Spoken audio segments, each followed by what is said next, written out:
3h30 du matin. Cette fois-ci, c'est un vol à main armée qui a réveillé le procureur. Ça s'est passé où? Qu'est-ce qu'on sait? Ouais, qu'est-ce qu'on sait?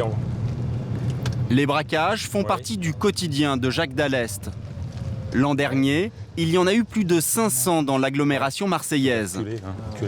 Celui-ci a viré au drame. Un homme y a laissé la vie.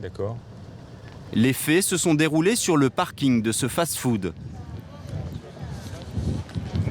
Apparemment, le mode opératoire, ils étaient armés au moment où ils saisissent de la sacoche au niveau du McDrive. Le véhicule Mercedes qui est encastré, là, vous voyez dans le véhicule des victimes, est encastré dans un palmier, là. Ah ouais. À bord de cette berline, 3 hommes transportaient 20 000 € en liquide pour acheter des voitures à l'étranger. Alors qu'ils venaient chercher un hamburger, ils ont été braqués. Pour prendre une sacoche qui devait, semble-t-il, contenir 20 000 €. Ah ouais. Donc vous pensez que c'est un guet-apens, ils savaient qu'il venait là et qu'on a voulu braquer le conducteur pour le piquer? Il y a une forte suspicion. Le gars est arrivé directement, il a ouvert la portière, il a pris la sacoche. Il était où la sacoche? Derrière, à l'arrière.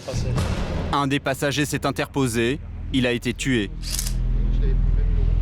Les malfaiteurs ont pris la fuite en voiture, sans laisser d'indices derrière eux.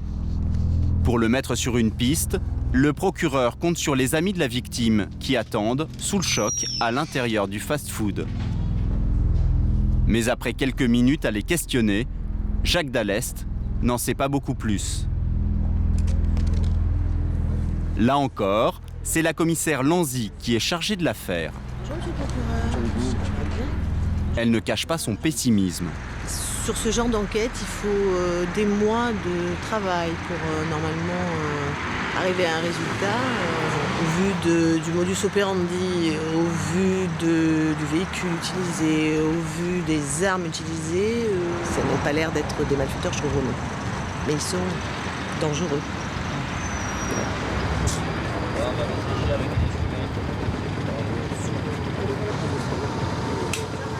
7h du matin. Les premières constatations achevées, un groupe de policiers reste sur place pour décortiquer les images des caméras de surveillance. Quelques heures plus tard, tout est transmis au parquet.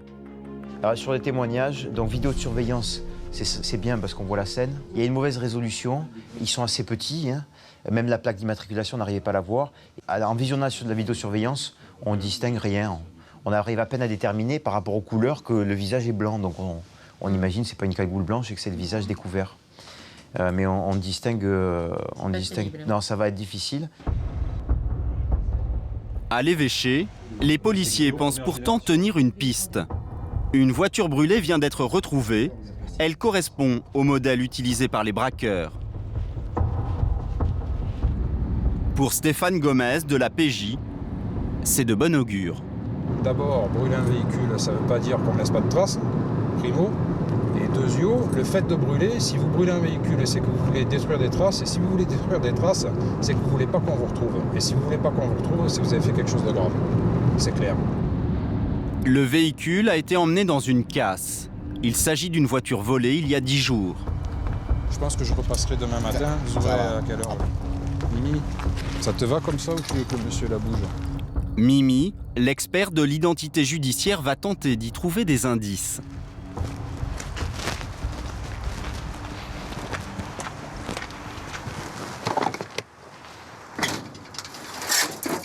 Il ne reste pas grand-chose. Hein.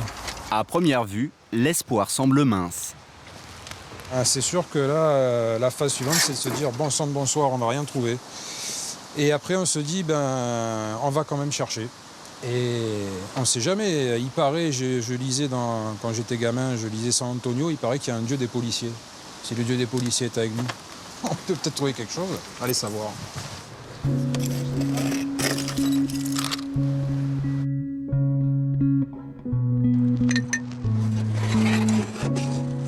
On va toujours chercher sous les gravats, puisqu'en fait, quand il y a un incendie, ce sont les débris qui couvrent. Ça, c'est un morceau du tapis de sol. Ah oui. Et regardez, le tapis de sol, il n'a pas brûlé. Vous laissez de l'ADN quand vous vous asseyez. Vous posez les pieds là, vous laissez de l'ADN. Possiblement. Pas sûr.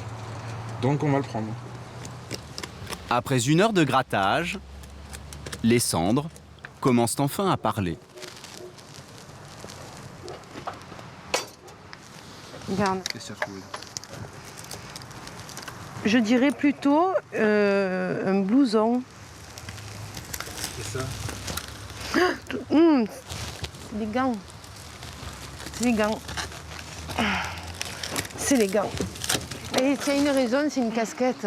Alors là, Ça, c'est bien. quand je vous disais que les incendies, il faut toujours farfouiller. Ça pourrait être une veste de survêtement. Ça, c'est... Oui. Là, il y a la poche. On va découper, non? Il y a le crocodile. C'est des trucs de diva, ça. Ça, c'est très bien, ça. Ah ouais, la fermeture éclair, ah oui. Là, c'est très bien parce que vous la montez avec les doigts. Hein. Une fermeture éclair qui pourrait révéler des empreintes digitales. Une casquette sur laquelle il reste peut-être quelques cheveux. Je vois ça. Voilà. Je me dis que les gars qui ont fait ça, c'est pas des membres du grand banditisme. Qu'est-ce qui vous permet de dire ça? Parce que des membres du grand banditisme, on n'aurait rien trouvé. Tout bêtement. Voilà. Ça a été fait à la va-vite par des petits voyous, des petites frappes. Attention, je vois ça comme ça. J'ai pas la vérité. Dans les affaires criminelles, ces indices s'avèrent souvent décisifs. Ça, c'est de la moquette de